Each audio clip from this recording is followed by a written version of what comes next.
Hello hello dear students.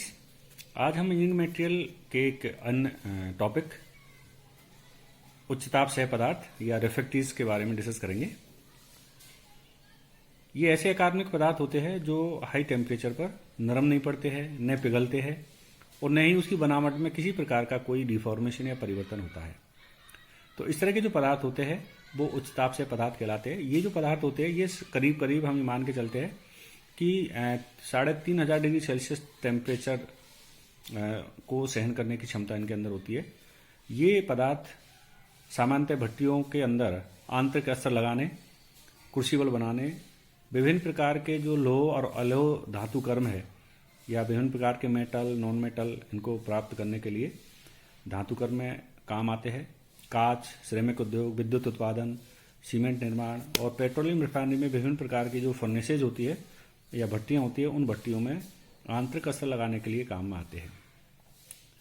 ये जो पदार्थ होते हैं सामान्यतः केमिकली विभिन्न प्रकार के ऑक्साइड्स, धात्विक oxide, carbide, nitride, sulphide, bromide एवं कार्बन के विभिन्न अपर रूप होते हैं। उत्साप है पदार्थों में जो गुण होते हैं, एक तो इन पदार्थों में हाई टेम्परेचर को किसी भी परिस्थिति में इनमें किसी प्रकार का कोई भौतिक, रासायनिक और यांत्रिक गुण में परिवर्तन नहीं होता है। हाई टेम्परेचर पर ये पदार्थ हाई टेम्परेचर को जब इनको दिया जाता है तो किसी प्रकार का केमिकल चेंज इनमें नहीं होता है, अर्थात रासायनिक परिवर्तन इनके अंदर नहीं आता है। ये जो पदार्थ होते हैं इनके हाई टेम्परेचर पर इनमें ऊष्मीय शॉक्स या थर्मल आघात सहने की क्षमता होती है। ये जो पदार्थ होते हैं इन पदार्थों में गैसों एवं ज्वाला के प्रति कटाव कम होता है। ये इनके अंदर हाई न्यून अपारगमता होती है और ये जो पदार्थ होते हैं हाई प्रेशर को बियर करने की इनके अंदर कैपेसिटी होती है।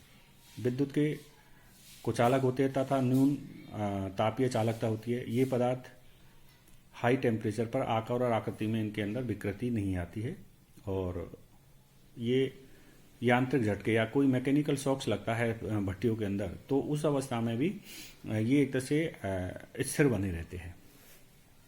उस हिसाब से पदार्थों को अगर हम वर्गीकृत करें, ये जो पदार्थ होते हैं इन पदार्थों को उनके गुणों के आधार पर हम 3 भागों में बांट सकते हैं। एक तो अम्लीय उत्साह पदार्थ, ये जो पदार्थ होते हैं एसिडिक रिफ्रैक्टिव्स।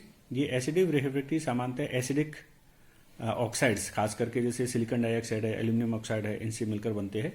ये जो ऑक्साइड्स होते हैं ये इन पर अम्लीय धातुमल का प्रभाव नहीं पड़ता है, लेकिन जो क्षारीय धातुमल होते हैं उन क्षारीय धातुमल से ये अभिक्रिया करके नष्ट हो जाते हैं। इन्हें अम्लीय वातावरण में ही हम प्रयुक्त कर सकते हैं, जैसे रेत है, गनिस्टर है, अग्नि मिट्टी है।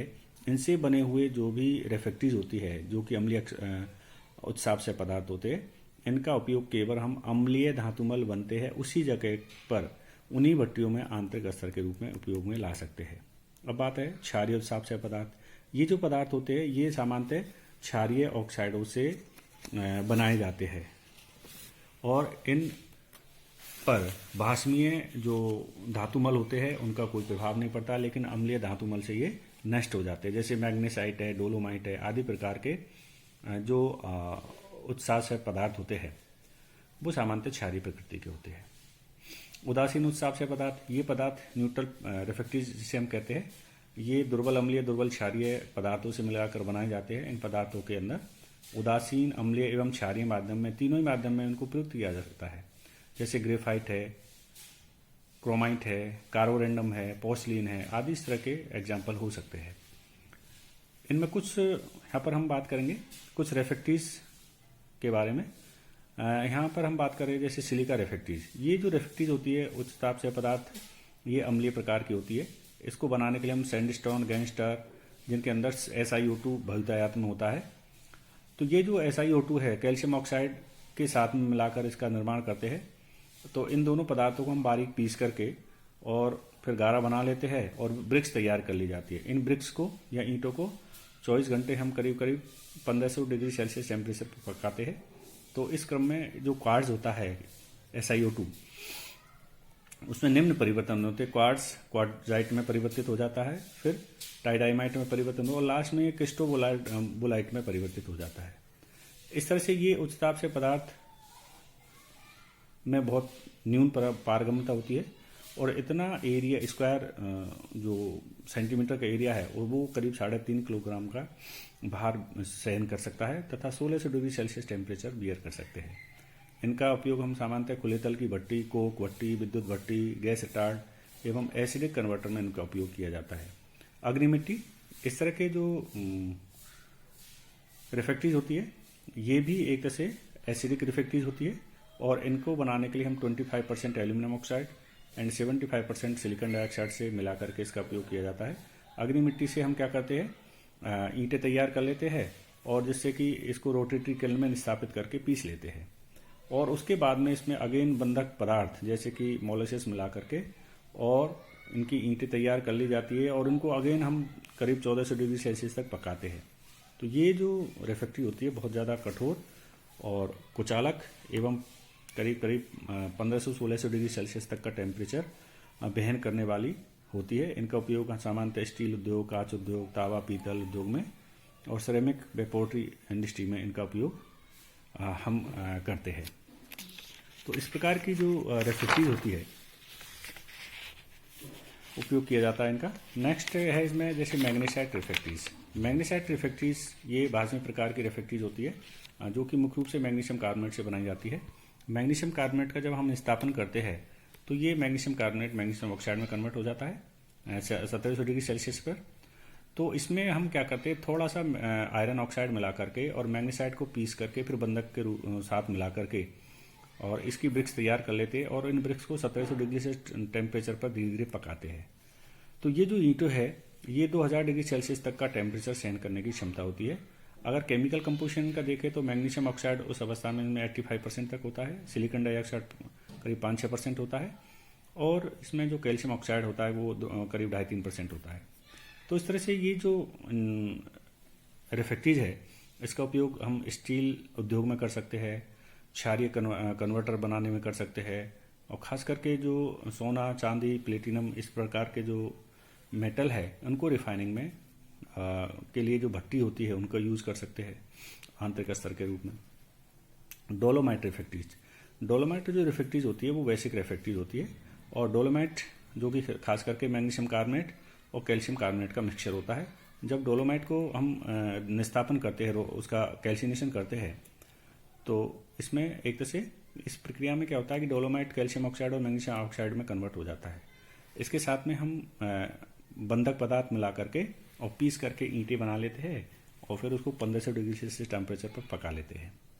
तो इस तरह से यहाँ पर जो calcium silicate, die calcium silicate और ट्राई कैल्शियम सिलिकेट में फाइनली इसका ये बन जाता है। तो ये जो रिफैक्ट्री होती है हाई टेम्परेचर बियर करने की क्षमता होती है इसमें और इसमें मैग्नीशियम और सिलिकॉन डाइऑक्साइड यानी सर्पेंटाइन मिला करके भी इसके गुणों को हम बढ़ा सकते हैं। इसका उपयोग सामान्यतः भट्टियों को तल को बनाने के लिए बेशिमर परावर्तक है, क्षारीय विद्युत भट्टी के आंतरिक स्तर में इनका उपयोग कर सकते हैं। इसी तरह से ग्रेफाइट रिफैक्ट्रीज, ग्रेफाइट जो रिफैक्ट्रीज होती है इन रिफैक्ट्रीज में सामान्यतः हम मान के चलते हैं कि ये को कार्बन का अपरूप होता है, लेकिन ये जो उदासीन हिसाब से पदार्थ भी होता है ये, क्योंकि इसकी नेचर उदासीन होती है। ये विद्युत भट्टियों में 2800 डिग्री सेल्सियस टेम्परेचर पर गर्म करके बनाया जाता है। तो ग्रेफाइट का एक तरह से अधिकांश निर्माण हम क्रूसिबल वगैरह बनाने में करते हैं। ये हाई टेम्परेचर बियर करने की क्षमता, तापीय आघात तथा बिखराव प्रतिरोधी होती है। इनका उपयोग क्रूसिबल निर्माण में, भट्टियों को रासायनिक प्रतिरोधी बनाने में तथा परमाणु भट्टियों में आंतरिक अस्तर लगाने के लिए इनका उपयोग हम करते हैं। तो इस तरह से ये जो पदार्थ है इनको हम बना लेते हैं। फिर नेक्स्ट है सिलिकॉन कार्बाइड। सिलिकॉन कार्बाइड जो रिफैक्ट्री होती है ये रिफैक्ट्री जिसे हम सिलिकॉन कार्बाइड और कार्बोरेंडम और SiC इसको हम कह देते हैं, हाई गलनांक वाला एक अच्छा पदार्थ होता है जो कि सामान्यतः एक अच्छे उदासीन उत्साप से पदार्थ को बनाता है। ये इसमें 60% सेंट होता है, 40% इसमें कोक का मिश्रण एक भट्टी के अंदर डाल के हम 1500 डिग्री सेल्सियस पर गर्म करते हैं। तो यहाँ पर सिलिकॉन कार्बाइड के जो क्रिस्टल है वो हमको प्राप्त होते हैं और इन क्रिस्टल्स को हम पीस करके इनके साथ में 10% करीब बंधक पदार्थ मिलाया जाता है और कुछ ग्रेफाइट मिला करके इनकी ब्रिक्स तैयार कर लेते हैं। इन्हें फिर हम इन ईंटों को 1500 डिग्री सेल्सियस टेम्परेचर पर गर्म करते हैं। तो इससे हम ये इसका अगर कंपोजिशन हम देखें फाइनली तो 90% इसमें सिलिकॉन कार्बाइड होता है। ये उच्च तापीय, विद्युत, कुचालक एवं रसायनों के प्रति उच्च प्रतिरोधकता वाले 1700 डिग्री सेल्सियस टेम्परेचर सहन कर सकते हैं। इसमें उच्च भार वहन करने की क्षमता होती है। इनका प्रयोग भट्टियों में, पार्टीशन दीवार, मफल भट्टियों में तथा इनसे बनी छड़ें, जिन्हें हम ग्लोबार कहते हैं, विभिन्न प्रकार की जो विद्युत भट्टियाँ होती है उसमें हीटिंग एलिमेंट के रूप में इनका उपयोग किया जाता है। तो इस तरह से ये जो पदार्थ है वो हम यूज कर सकते हैं। नेक्स्ट, इनमें एक दूसरी रेफ्रेक्टिव जो कि उदासीन रेफ्रेक्टिव होती है, ये भी क्रोमाइट रेफ्रेक्टिव। क्रोमाइट रेफ्रेक्टिव या उत्साप से पदार्थ, ये केमिकली Cr2O3 एंड Fe होता है क्रोमाइट। इस क्रोमाइट को हम चिकनी मिट्टी अथवा चूने के साथ में जब मिश्रित करते हैं और फिर इनको पीस करके ईंटें बना लेते हैं और इनको हम 1700 डिग्री सेल्सियस टेम्परेचर पर इन ब्रिक्स को पकाते हैं, तो यहाँ पर हमको जो पदार्थ प्राप्त होता है वो करीब 2200 डिग्री सेल्सियस तक का ताप सहन करने वाला एक उदासीन उत्ताप से पदार्थ हमको प्राप्त होता है। और इसका जो उपयोग होता है, इसका उपयोग हम सामान्यतः विभिन्न प्रकार की जो फर्नेसेज होती है, विभिन्न प्रकार की जो भट्टियाँ होती है, उन भट्टियों का आंतरिक अस्तर लगाने के लिए इनके उपयोग कर सकते हैं। उनका जो तले होते हैं, उनके तलों को बनाने के लिए इनका उपयोग हम कर सकते हैं।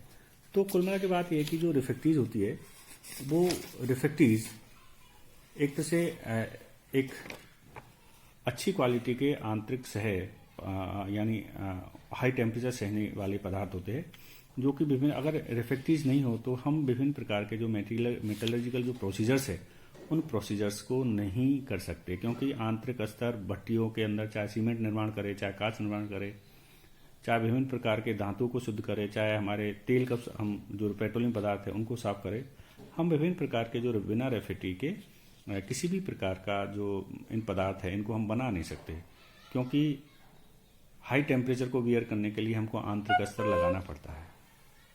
ठीक है, तो इसलिए हमको रिक्वायरमेंट इनकी आवश्यक होती है। Thank you.